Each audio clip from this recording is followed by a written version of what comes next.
Presenting Civil Guruji app available in Google Play Store. Download now.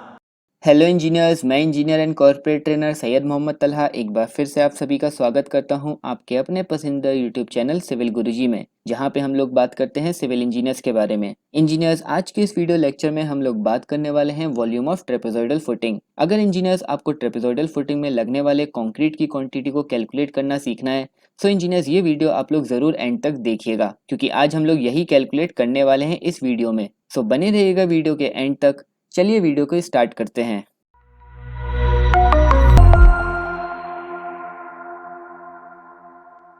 Engineers, trapezoidal footing में लगने वाले concrete की quantity को calculate करने से पहले हम लोग थोड़ा सा ये समझ लेते हैं कि जो हमारे पास ड्राइंग अवेलेबल होगी फुटिंग की, उसमें हम लोग ये कैसे डिटरमाइन करेंगे कि जो हमारा शेप है फुटिंग का वो ट्रेपेजॉइडल शेप है। चलिए इंजीनियर्स, इसको समझते हैं वन बाय वन। जैसे कि इंजीनियर्स आप लोग यहाँ पर देख रहे हैं कि मेरे पास एक सेंटर लाइन प्लान की ड्रॉइंग ओपन है। यहाँ पे आपको डिफरेंट टाइप्स ऑफ फुटिंग दिख रही होंगी। अब ये जो शेप है फुटिंग का, ये हमारा ट्रेपेजॉइडल है या नहीं है, ये हम कैसे डिटरमाइन करेंगे। इंजीनियर्स, सबसे पहले आपको इसके सेक्शन में आना पड़ेगा। जैसे कि आप लोग यहाँ पर देख रहे हैं कि मेरे पास सेक्शन 1-1 गिवन है मेरी फुटिंग का। यहाँ पे फुटिंग टाइप लिखा है इंजीनियर्स और लिखा हुआ है सेक्शन 1-1। जब इंजीनियर्स आप लोग सेक्शन 1-1 में आएंगे तो यहाँ पे आपको स्लोप दिख रहा है मेरी फुटिंग पे। ये मेरी फुटिंग रिप्रेजेंट करी गई है सेक्शन 1-1 में इंजीनियर्स। और यहाँ से जैसे कि आप देख रहे हैं कि यहाँ से मेरी स्ट्रेट लाइन होने के बाद यहाँ से स्लोप मेंटेन हुआ है कॉलम तक। ये जो स्लोप होगा इंजीनियर्स, ये आपका सिर्फ ट्रेपेजॉइडल फुटिंग में होगा। इंजीनियर्स, यहाँ से आप लोग ये डिटरमाइन कर लेंगे कि ये जो फुटिंग आपको प्रोवाइड करनी है ये आपकी ट्रेपेजॉइडल फुटिंग है। इसके बाद भी इंजीनियर्स अगर आपको फिर भी डिटरमाइन करना है या कंफर्म करना है तो उसके लिए आपको प्लान में आना पड़ेगा। प्लान में जैसे कि इंजीनियर्स आप लोग देख रहे हैं, ये मेरे पास प्लान की ड्राइंग है। तो यहाँ पे ये जो दिख रहा है सेंटर पर इंजीनियर्स, ये मेरा कॉलम है। कॉलम के एज से मेरा फुटिंग के एज तक इंजीनियर्स ये लाइन जा रही है। ऐसी चारों कॉर्नर्स पर मेरी लाइन खिंची हुई है। ये जो लाइन है इंजीनियर्स, ये मेरी सिर्फ ट्रेपेजॉइडल फुटिंग में दिखती है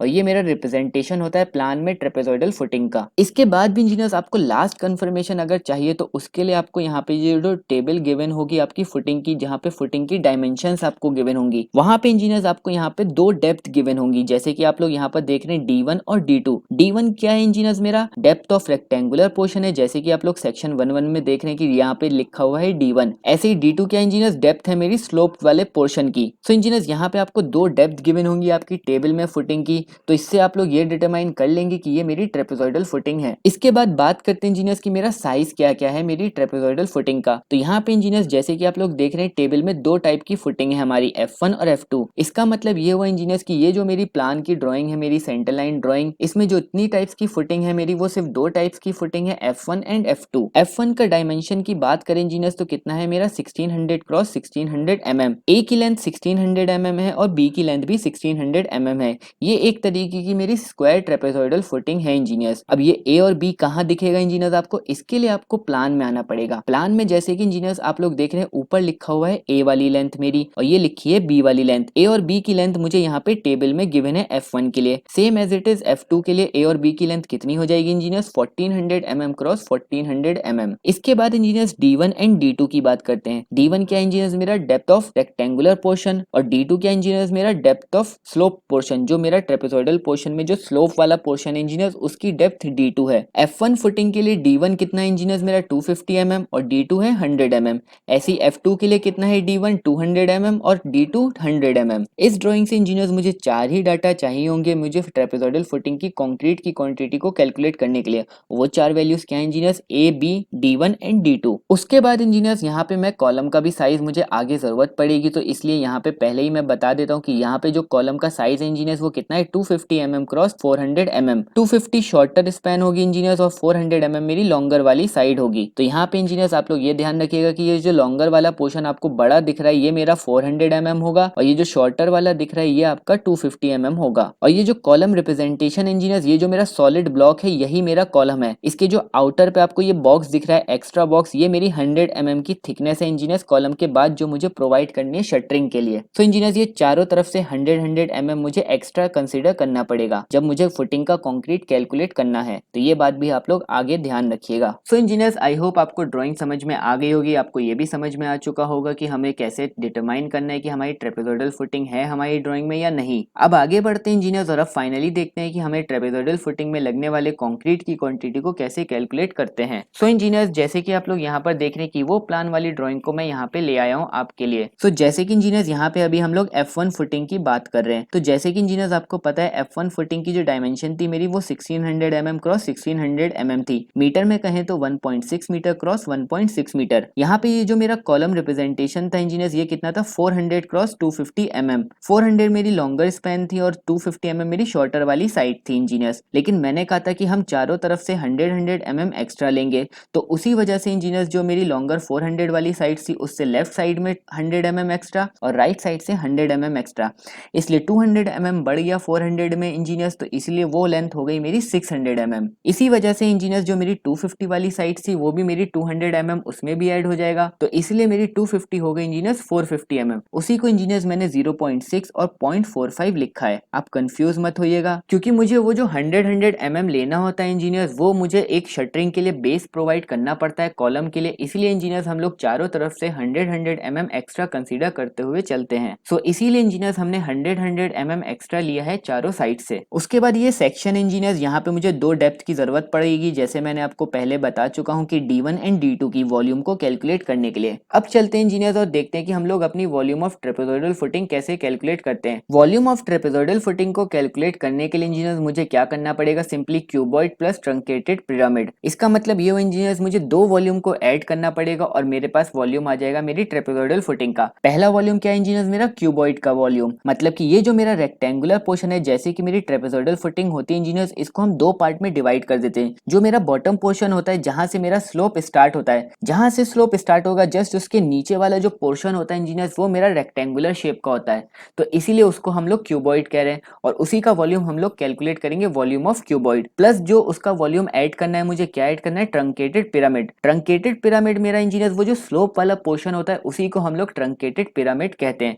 उसका शेप ट्रंकेटेड पिरामिड की तरह दिखता है, इसलिए हमने उसका नाम रख दिया है ट्रंकेटेड पिरामिड। तो इंजीनियर्स, जैसे कि आप लोग यहाँ पे क्रॉस सेक्शन में देख रहे हैं कि ये मेरी जो बॉटम वाला पोर्शन है ये मेरा रेक्टेंगुलर पोर्शन है, इसी को हम लोग क्यूबॉइड वाला कह रहे हैं, और ये जो मेरा ऊपर वाला स्लोप पोर्शन है इसको हम लोग ट्रंकेटेड पिरामिड कह रहे हैं। तो इन दोनों के वॉल्यूम को हम लोग ऐड कर देंगे इंजीनियर्स कैलकुलेट करके, और उसके बाद मेरे पास वॉल्यूम आ जाएगा मेरी ट्रेपेजोइडल फुटिंग का। तो चलिए इंजीनियर, सबसे पहले देखते हैं कि हम वॉल्यूम ऑफ क्यूबॉइड कैसे कैलकुलेट करेंगे। वॉल्यूम ऑफ क्यूबॉइड कैलकुलेट करने के लिए इंजीनियर्स हमें सिंपली फॉर्मूला क्या यूज करना है, length multiply by width multiply by height. Length जो मेरी फुटिंग के इंजीनियर्स और उसकी विड्थ, और उसके बाद उसको मल्टीप्लाई कर देंगे हम किससे, उसकी हाइट से, या ये कहें थिकनेस से। सो इंजीनियर्स, यहाँ पे जो L है मेरा वो 1.6 मीटर है और विड्थ भी मेरी 1.6 मीटर है, मतलब लेंथ और विड्थ मेरी सेम है, इसलिए यहाँ पे 1.6 मल्टीप्लाई बाय 1.6 कर दिया है। इनटू क्या करना है, हाइट। हाइट कितनी है मेरी रेक्टेंगुलर पोर्शन की इंजीनियर्स, जिसको मैं D1 से रिप्रेजेंट कर रहा था पीछे टेबल में, वो है मेरी 0.25, मतलब कि 250 mm की मेरी D1 थी इंजीनियर्स। तो यहाँ पे मैंने जो हाइट लिखी है वो 0.25 मीटर लिख दी है। यहाँ से जो मेरा वॉल्यूम ऑफ क्यूबॉइड निकल के आया इंजीनियर्स वो कितना आया, 0.64 मीटर क्यूब, मतलब कि इतना जो मेरा रेक्टेंगुलर वाला पोर्शन होगा ट्रेपेजोइडल फुटिंग का,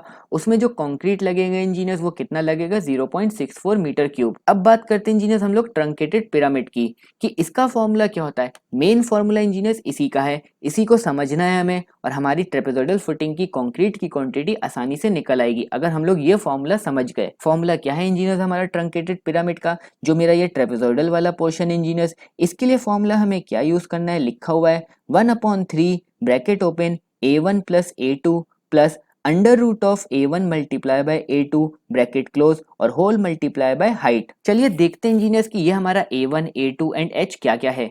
A1 क्या है इंजीनियर्स, मेरा area of bottom base. Bottom base मतलब ये वाला जो बॉटम वाला बेस है इंजीनियर्स, ये मेरा A1 है। इसके बाद A2 क्या engineers, area of top base, ये जो मेरा टॉप वाला पोर्शन इंजीनियर्स ये मेरा A2 है। इसके बाद H क्या है, मेरी हाइट, जो मेरी ट्रंकेटेड पिरामिड की हाइट है जिसको मैं D2 से रिप्रेजेंट कर रहा था इंजीनियर्स अपनी टेबल में, वो कितनी है मेरी 100 mm, मीटर में कहें तो 0.1 मीटर। अब इंजीनियर्स चलते हैं और देखते हैं कि हम लोग एरिया को कैसे कैलकुलेट करेंगे। सो इंजीनियर्स, सबसे पहले A1 की बात करें, एरिया ऑफ बॉटम बेस, उसको कैलकुलेट करने के लिए क्या करना पड़ेगा engineers, 1.6 metre multiply by 1.6 metre. अब ये समझिएगा इंजीनियर्स कि ये मेरी लेंथ कैसे हुई 1.6 मीटर और 1.6 मीटर। जैसे कि इंजीनियर्स आप लोग यहाँ क्रॉस सेक्शन में देख रहे हैं ये वाली लेंथ जो जहाँ से मेरी स्लोप पोर्शन स्टार्ट हुआ है, यहाँ से अगर मैं ये वाली लेंथ कंसीडर करूंगा नीचे वाली, तो ये कितनी है इंजीनियर्स, जो मेरी ये वाली लेंथ है 1.6 मीटर, सेम यही लेंथ मेरी ये भी होगी। तो इसलिए बॉटम बेस का ये भी 1.6 मीटर और उधर भी 1.6 मीटर, क्योंकि मेरी एक ये स्क्वायर फुटिंग है।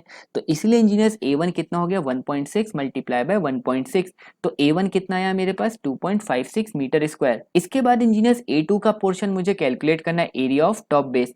A2 को कैलकुलेट करने के लिए इंजीनियर्स क्या करना है मुझे, ये जो मेरा आप इधर प्लान में देख रहे हैं इंजीनियर्स, ये वाला पोर्शन, ये जो पोर्शन है मेरा ये A2 है, जो मेरा कॉलम वाला पोर्शन है 600 mm क्रॉस 450 mm, जिसमें मैंने 100 mm एक्स्ट्रा लिया था कॉलम के साइज से, यही मेरा A2 है इंजीनियर्स। तो A2 के लिए क्या करना पड़ेगा 0.45 मल्टीप्लाई बाय 0.60, वहां से जो A2 की वैल्यू है इंजीनियर्स कितनी आई 0.27 मीटर स्क्वायर। अब क्या बचा इंजीनियर्स A1 और A2 तो हमने कैलकुलेट कर लिया। अगर इंजीनियर्स आपको डाउट है तो फिर से आप थोड़ा सा रिवाइंड कर लीजिएगा वीडियो को और आप A1 और A2 को समझिएगा अच्छे से।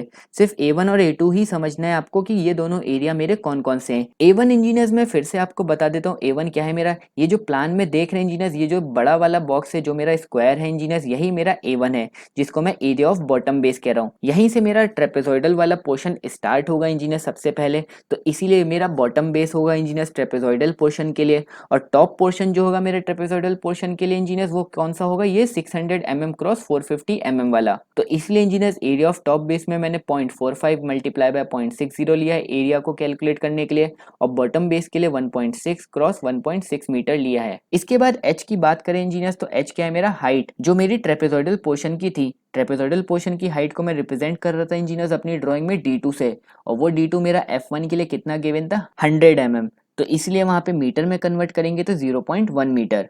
तो वहां से मेरे पास हाइट आ गई इंजीनियर्स। अब सिंपली मुझे क्या करना है, वॉल्यूम ऑफ ट्रंकेटेड पिरामिड के फॉर्मूले में इस वैल्यू को रखना है। फॉर्मूला क्या था, फिर से रिवाइज करते हैं engineers, 1/3 A1 plus A2 plus under root of A1 multiply by A2 bracket close multiply by height. चलिए वैल्यूज को रखते हैं। A1 क्या इंजीनियर्स मेरा 2.56, प्लस क्या करना है A2 की वैल्यू, A2 कितना है 0.27, उसके बाद plus under root of A1 A1 2.56 multiply by A2 0.27 और होल मल्टीप्लाई बाय H की वैल्यू है 0.1। जब इंजीनियर्स इसको आप सॉल्व करेंगे तो आपके पास वॉल्यूम ऑफ ट्रंकेटेड पिरामिड की वैल्यू आ जाएगी, वह इंजीनियर्स आपकी 0.122 m3। मतलब कि इंजीनियर्स जो आपका ट्रेपेजॉइडल वाला पोर्शन होगा, ये कहें स्लोप पोर्शन होगा, उसमें जो कंक्रीट की क्वांटिटी लगेगी वो कितनी लगेगी 0.122 m3। सो अब लास्ट में इंजीनियर्स हमें टोटल वॉल्यूम कैलकुलेट करना है कि हमारा कितना कंक्रीट लगा हमारी ट्रेपेजॉइडल फुटिंग में। उसके लिए फॉर्मूला क्या था इंजीनियर्स, क्यूबॉइड वाला जो वॉल्यूम हमने कैलकुलेट किया है पीछे, प्लस उसमें करना है वॉल्यूम ऑफ ट्रंकेटेड पिरामिड।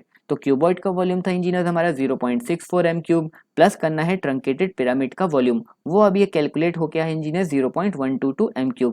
जब इंजीनियर्स इसको हमने ऐड किया तो हमारे पास वैल्यू आ गई 0.762 m3। मतलब कि इंजीनियर्स एक फुटिंग में आपकी जो F1 फुटिंग है उसमें जो ट्रेपेजॉइडल फुटिंग होगी आपकी, उसमें जो कंक्रीट लगेगा इंजीनियर्स वो कितना लगेगा 0.762। जितनी भी F1 फुटिंग होंगी इंजीनियर्स आपकी ड्राइंग में उससे मल्टीप्लाई कर दीजिए तो टोटल क्वांटिटी ऑफ कंक्रीट आपके पास आ जाएगा F1 फुटिंग के लिए। अब एक काम मैं आपको ये कहता हूँ इंजीनियर्स कि आप लोग मुझे F2 का वॉल्यूम कैलकुलेट करके बताइए मुझे कमेंट बॉक्स में कि F2 फुटिंग में लगने वाले कंक्रीट की क्वांटिटी कितनी होगी। सो आई होप इंजीनियर्स आपको ट्रेपेजॉइडल फुटिंग में लगने वाले कंक्रीट की क्वांटिटी को कैलकुलेट करना अब आ चुका होगा। वीडियो पसंद आई हो तो वीडियो को लाइक करिएगा, चैनल को अगर अभी तक सब्सक्राइब नहीं किया है तो चैनल को जरूर सब्सक्राइब करिएगा और नोटिफिकेशन बेल आइकन को जरूर प्रेस करिएगा, जिससे फ्यूचर में आने वाली वीडियोस आप तक पहुंच सके। तब तक के लिए इंजीनियर्स मुझे आप इजाजत दीजिए। Thank you, keep learning, keep sharing.